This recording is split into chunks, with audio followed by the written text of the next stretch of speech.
Welcome to the IQ Check Easy Extraction Deepwell protocol. Here I am in the lab. This is the DNA negative area, DNA positive area. I've got my handy quick guide so I don't forget what to do next. Let's get started. First, we're going to pipette 100 microliters of the lysis reagent, which is on the stirrer. It has a stir bar inside to keep everything homogenized. Now, if you are working with something like listeria, for example, and you need grinding beads, you have to add those at this point. So let's add 100 microliters. Keep the bottle on the stir bar. And for the sake of time, I'm just going to add a couple of wells. Now we're ready to add our sample. You'll notice I only have one in here, but imagine this tray is completely full. I'm going to open up the stomacher bag, and those samples been at 37 degrees for about 21 hours. Now I'm going to pipette out 100 microliters from each sample, kind of smush the bag to get the solution up to the top so the pipette doesn't go in, just the tip. We're going to add that in, and let's imagine I have a second sample here. Take out 100 and add that into the next well. Okay. Now we've added the lysis reagent and the sample. The next thing to do is to cover. So let's start out.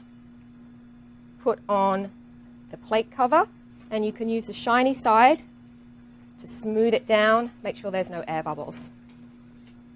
Now you pop it onto the agitator. We want to go for, let me check, handy protocol. We're going to do 95 to 100 degrees for 10 to 15 minutes at about 1300 RPM. Let's get this going. Now we can go over to the DNA negative area and create our PCR mix. So here we are in our DNA negative area. I've already changed my gloves and I've made up my PCR master mix with my probe and amplification mix using the table on the back of the quick guide. And I've remembered to include the positive and negative controls as well. So now I'm ready to add 45 microliters of our PCR mix to the plate. At this point, you want to be careful not to introduce any air.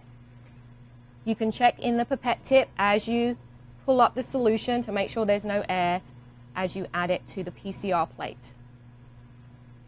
There we go, 3 added.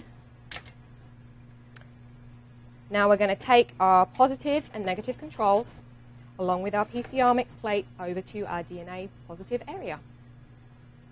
Okay, let's put our plate down and our positive and negative controls into the block. Grab our samples. Going to want to let this sit at 15 minutes on the bench or 10 minutes in the fridge. Let's pretend we've already done that. Now we're ready to transfer our sample into the PCR plate.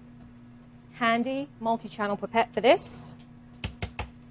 You're going to want to use the side of the tip here as a guide so that you don't push the whole tip into the bottom of the well.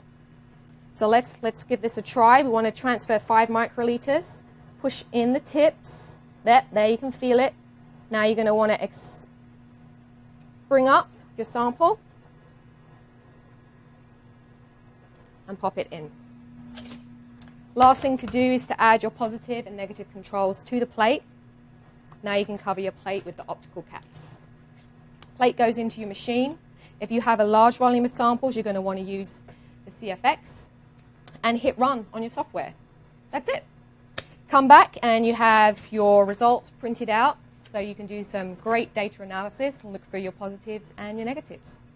Thanks for joining us. If you have any tips that you want to share, email us labnotes@bio-rad.com, and please subscribe to our YouTube channel. See you next time.